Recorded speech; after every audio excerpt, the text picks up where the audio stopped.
окуучулардан келген суроолорду жооп берейин. Бул болсо цомо сынамыгынын жыйынтыгын талкуулоо.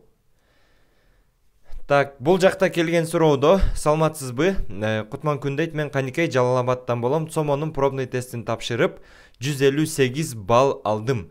Бирок мен көптү күткөн элем дейт. Андан көптү күтүптүр. Математикам менен окуу түшүнүүнү көтөрө албай жатам. Кандай кеңештерди бересиз? Математикам 36-нан 60, окуу түшүнүү 22-ден 30. 36-нан 60 деген бул пайыз менен алганда 60%дай болуп калса керек эле. Мен жана эсептедим эле, ооба. Бул деген бир 60%ы туура иштеп атыпсың. 22-ден 30 деген 73%. Аналогиям болсо 16-дан 30 дейт. Бул 50%дан кичине көбүрөөк экен. Демек бул 53% экен. Суроо ушундай. Анда мен бул видеодо биринчи математикадан баштайын.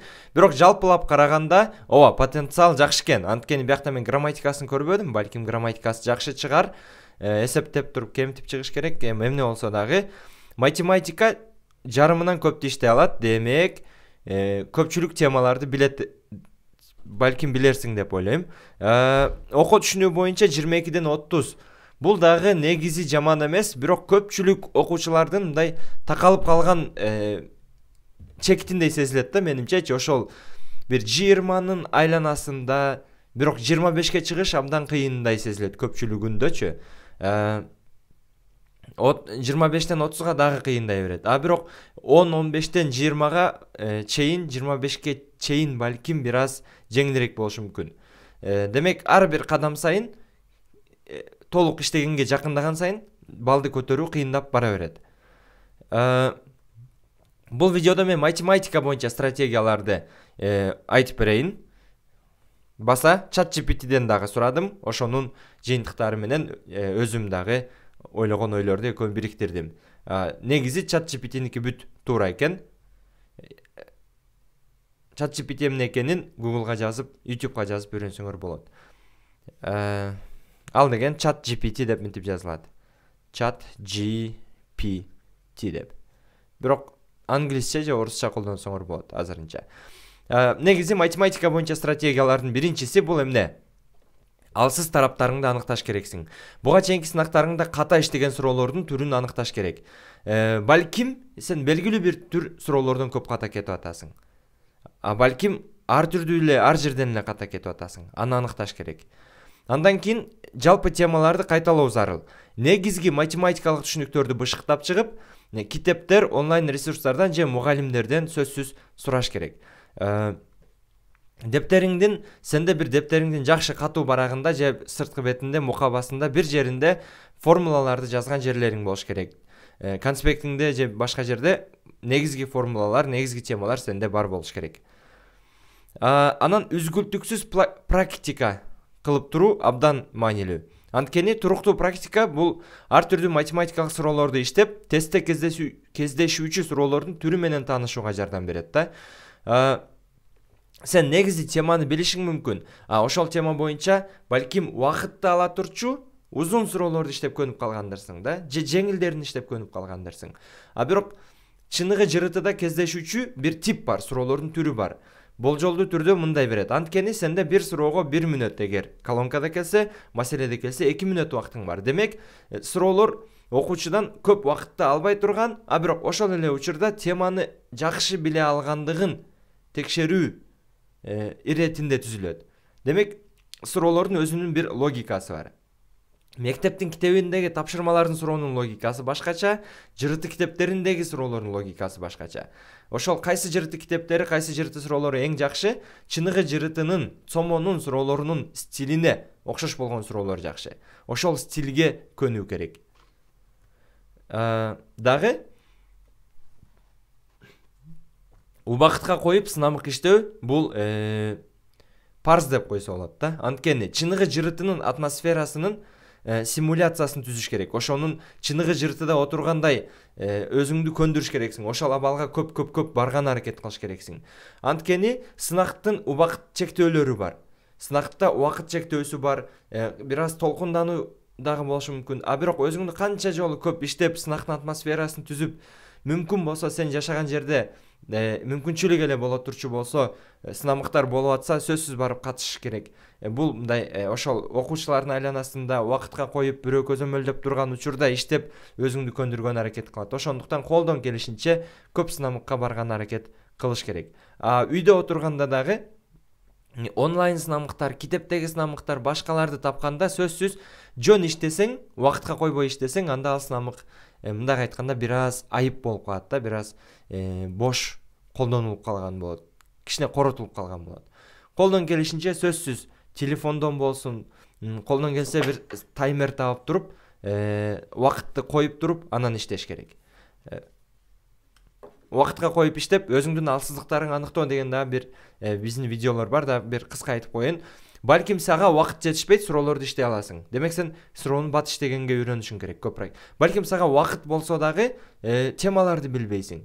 Ошон үчүн убакытты коюп иштейсиң дагы, мынчанчы мүнөттө бүтүп калганда, мен ушул 27-чи суроого келдим, убакыт бүтүп калды дейсиң да, белгилеп коесуң. Бирок дагы үстүнө улантып иштей бересиң. Дагы 5 мүнөттө бүтсөң, анан кийин дагы 5 мүнөт болгондо мен иштедим дейсиң. Дагы 5 мүнөттө балким сен дагы суроо туура кошулду, бир канча суроо. А балким сен ансыз деле иштей албаган суроолоруң калган болчу, кайра барып дагы иштей албадың. Демек сенде убакыт эмес, эмне жетишпейт экен? Билим, теманын бир нерсеси жетишпейт, убакыт эмес экен.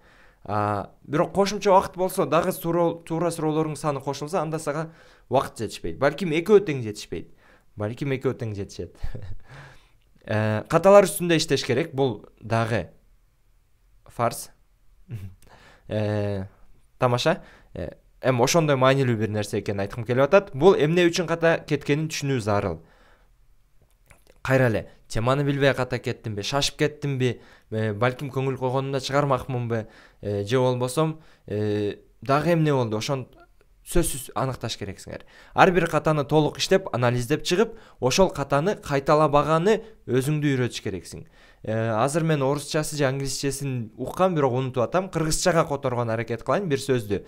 Бир жаңылыштыкты кетирген адам, мындай айтканда, эми акмак эмес дегендейчи, бир аз орой айтканда. Жаңылыштык кетирген адам акмак эмес, бирок ошол жаңылыштыкты кайталай берген адам акмак деп коюшу деген сыяктуу бир мааниде сөз уккам. Ошон үчүн бир жаңылыштык кеттүү, бул бир жагынан сага жакшы бир эмне, жакшы бир бетиңе шапалак дегендей. Ошону аныктап чыгыш керек. Ошону эстеп чыгыш керек. Ошол жаңылыштык жүрөгүңө жакын алыш керексиң. Мен муну эмнеден адаштым, эмне үчүн, эмне себеп болду деп туруп, анан толук үстүнөн иштеп, чечип чыккандан кийин экинчи жолу дагы балким жаңылышып кетесиң. Бирок үчүнчү жолу жаңылышкан, төртүнчү жолу жаңылышкан, бешинчи жолу жаңылышкан жакшы эмес.